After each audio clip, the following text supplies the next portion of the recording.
This is video 4 in our 6 Network Packet Tracer Lab series, and in this video we'll be explaining DHCP and IP addressing hierarchy for small and medium businesses.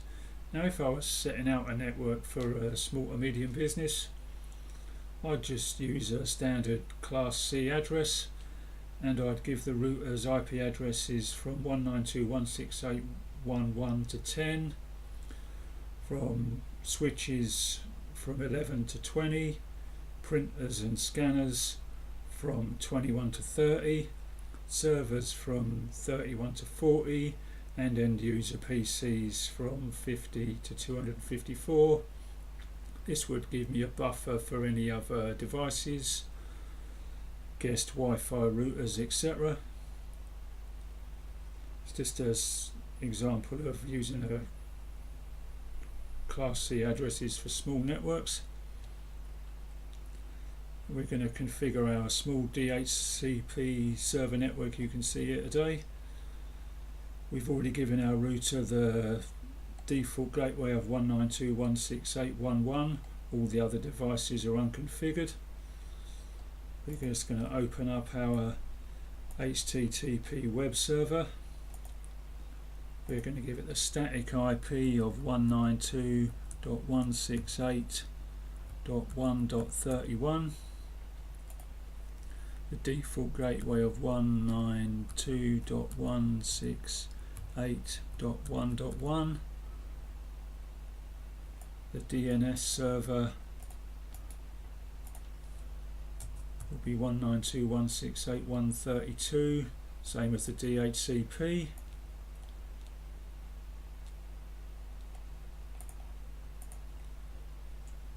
We're going to open up our DHCP, go to desktop, give it the static IP 192.168.1.32, default gateway of 1.1, DNS server is of course itself. Close that out, go to services, DHCP, make sure DHCP service is enabled. We're going to keep the same pool name, server pool, it's just default gateway 192.168.1.1. The DNS server is now itself. We're going to start our IP addresses from 192.168.1.50 as previously explained. We're going to go for a maximum number of users will be 210. We don't have a TFTP server on this network. We just click save.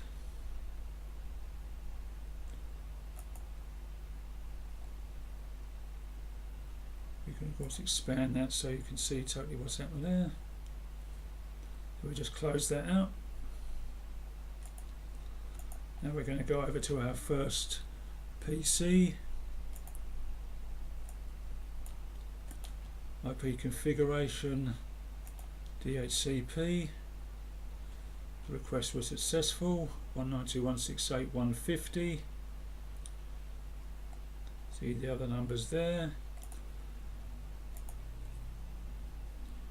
Second user PC, it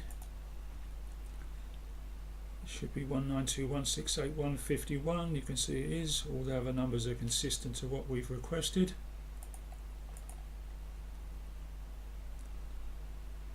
In the next video we'll be configuring our HTTP web server.